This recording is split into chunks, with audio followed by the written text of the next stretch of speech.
finally wrapping it up here, we have the secondary and the special teams. I'm gonna go ahead and start with the special teams. Pretty much sum up the fact here. Nicky Quevedo was an honorable mention All American, has a chance to be better than his brother. David Vargas, one of the best punters in the conference, if not the country. Definitely somebody I'm gonna reach out to because David Vargas, again, Swasu, I appreciate you fumbling the bag. With that out the way, because I mean that's the only way to sum that up. I mean, there's not much more you can say. You have an All-American kicker, and you have an All-Conference punter. There's not much we can say about that, which is very good. So again, credit this dude to Coach Curley on the special teams unit. Very good. They're both juniors now. I suspect they'll have better seasons. I don't know what you want me to say on that. I truly don't know. We're looking at the secondary. The by far the weak spot of the defensive unit here.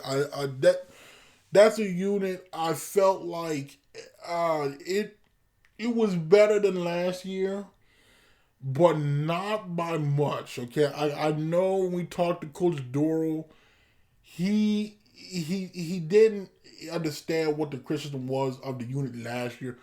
I still think that they have ways to go, okay? Because obviously the unit is led by, which is crazy now, the man's about to be a senior, though. Dylan Buckheit, again, he's a guy I've watched during his time at Moore. Shout out to Mr. Buckheit for the constant support as well. I really appreciate that. He didn't have the. I mean, he had a solid season. But like last year, he was able to make more plays. I think again just because similar to like Mike and stuff like that, they were going away from him. So he still made a lot of tackles. He still led the team in tackles because that's just what Dylan does. He just makes tackles. But in terms of like the interceptions and stuff, teams were kind of avoiding him more. So that's down. But like I felt like he still had to cover too much ground. Like it was not good from the corner standpoint. Okay, I'm gonna be honest with you here. Outside of Kobe Stevens, it just was not. It wasn't there. Like Von Derry, the Bucknell transfer, he had his moments. Marco Domio, the UCF transfer. He had his moments, right? It's like Terrence McDonald out of Sulphur. He had his moments. Kyson Murray Jr. had his moments. Monte Davis had his moments. But, like, there was nothing you could consistently say, like, for 11 games that this person was it. The closest thing you had to that was indeed Kobe Stevens, out of Woken there. Again, a guy I have much respect for. I will link the interview when we talked to him last offseason because he was thrown into the fire because, again, the unit was just not good last year. I was really impressed. He came on this year. He had a great game against Missouri Western. He had other solid games. He did have some games. If you take away the Pitt State game, which almost everybody had a bad game, he had some games where he did give up more than you thought. But again, the Kearney game had a great third down and red zone breakup. I think he avoided the sophomore slump. Like I truly think he avoided the sophomore slump. And I'm suspecting if we can get another corner over there to where they avoid, because here's the problem. My biggest fear is they're going to avoid throwing Kobe's way, much like they did this past season with Dylan, because they just know, okay, obviously he's the strong point.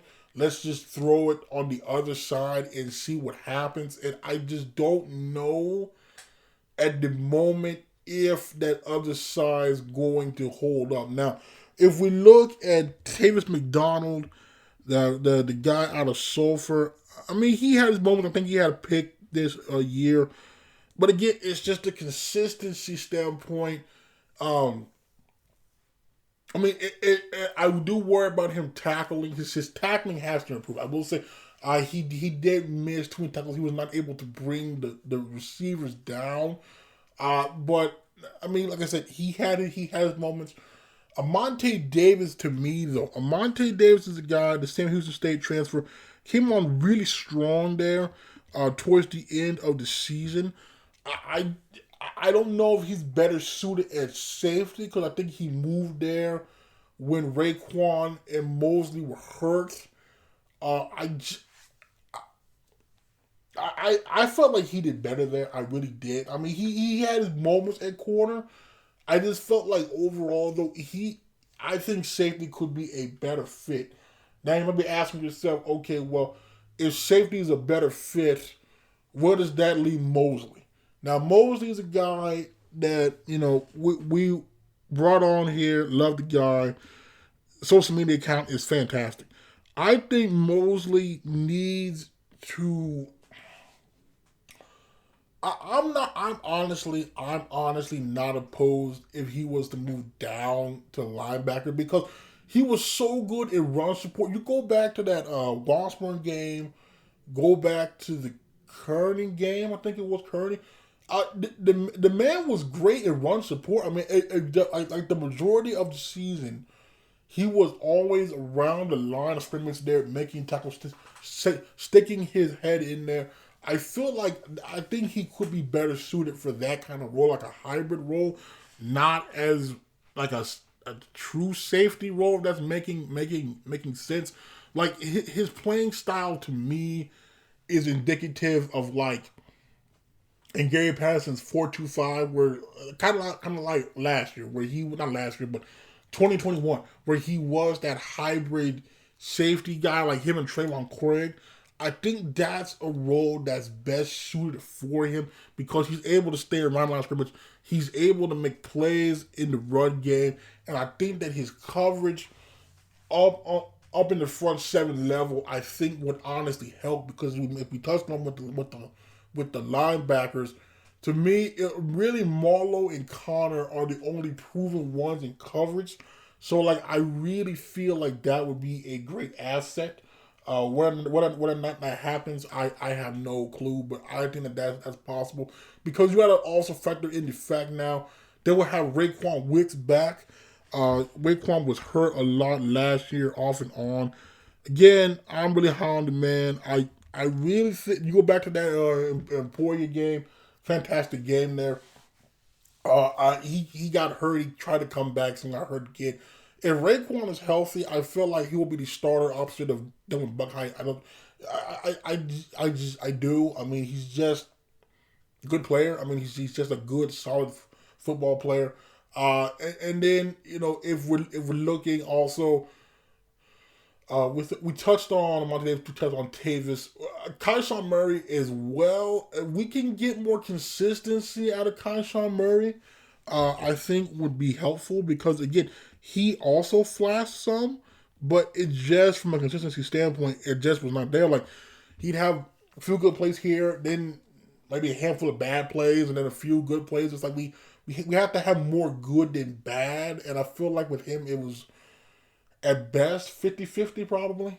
So we just need to see more out of Tyson. I will say there were 3 freshmen that played, though I was impressed with.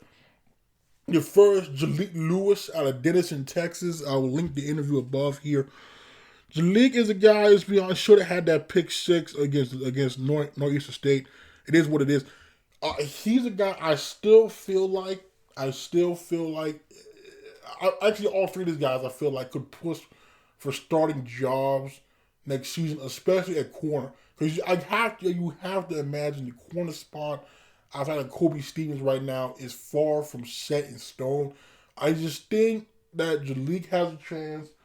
Aaron Hamilton, I think he's a safety though, but like that's a guy. I know Coach Doral was really high on Aaron Hamilton. He had the pick in the Northeastern State game, I believe. Fantastic pick too. He actually played quite a bit there down the stretch. A physical guy.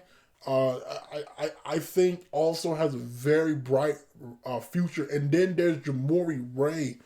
Jamori Ray, Coach McGuire was really high on him when we talked to Coach McGuire.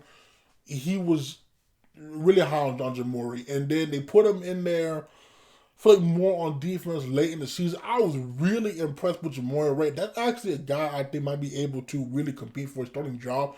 Because the man got in there, he was really good in run support. I think he also had a few deflections. I think he has the size too. I'm not offhand. I don't know what the size is offhand. But he was a guy I was really impressed with. Actually, like all three of those guys got valuable experience. I know Jalik was mainly on the special teams unit, but like Jamori though is a guy I truly deep down think would not be surprised if he's starting day one next year. I know from a safety standpoint, they brought in that JUCO out of California that looks like an absolute beast. So that's going to definitely push Raekwon there and Mosley as safety. The biggest loss of the unit to me, wait, the only loss. Well, no, because you are losing Vaughn and Domio. But to me, the biggest loss is Trayvon Craig, because Trayvon Craig, from a physicality standpoint, was the enforcer. I mean, let's be honest here. Just a physical player. A fantastic story. I will link his interview above. Fantastic story. I just hated that his career had to end early, technically speaking, because he ran out of eligibility. But that's a guy I thought just, like he's not like he wasn't Jakari Hunt. He wasn't going to lay you out, but he also was going to make you feel him when he made the tackle. I just feel the energy he brought, that edge that he brought, that's going to be missed. Okay, that's just going to be missed because I don't see that with what's returning. Now I see it out of, I think his name is Ray Walters III, the JUCO I mentioned earlier. I see it out of him. Okay, so that's a very good pickup. I will say though, Mekhi Belt, the redshirt freshman out of Union, did remind me a lot of Trayvon Craig when I watched that tape. Maybe he's able to kind of fill that role, but I just that's just I feel like an underrated loss. I just feel like it's really an underrated loss just from a physicality standpoint.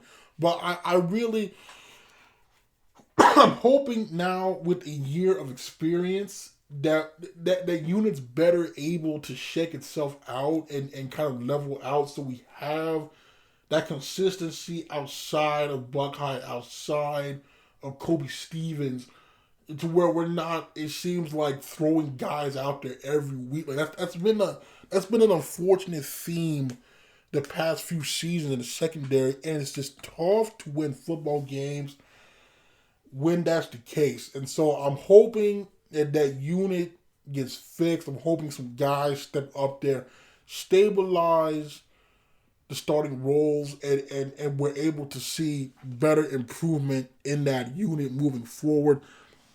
We're looking at the numbers. Dylan Buckeye, 71 tackles, 3 TFLs, 2 breakups. Jonathan Mosley, 42 tackles, a half TFL, 1 interception, 2 breakups. Trayvon Craig, 34 tackles, 3 TFLs, 1 pick, 2 breakups, 1 recovery. Kobe Stevens, 33 tackles, 1.5 TFL, 2 picks, 4 breakups. Amonte Davis, 30 tackles, 2.5 TFLs, 2 picks, 4 breakups. Again, I think that move to safety, though, really, I think is what changed that. Raekwon Wicks, 27 tackles, 1 TFL. Okay, and then Marco Domio, 17 tackles, 3.5 TFLs, 4 breakups, 1 hurry. Kyle Murray Jr., 17 tackles, a half TFL, 2 breakups. Vaughn Derry, 14 tackles, 1 breakup. Jamori Ray, 12 tackles, 2 TFLs, 1 sack, 1 hurry. Grant Lord, the OBU transfer by way of Jinx, 11 tackles, 3 TFLs, 1 sack. Raymond McGuire, 11 tackles, 1 breakup. Taylor McDonald, 9 tackles, 1 pick, 1 breakup.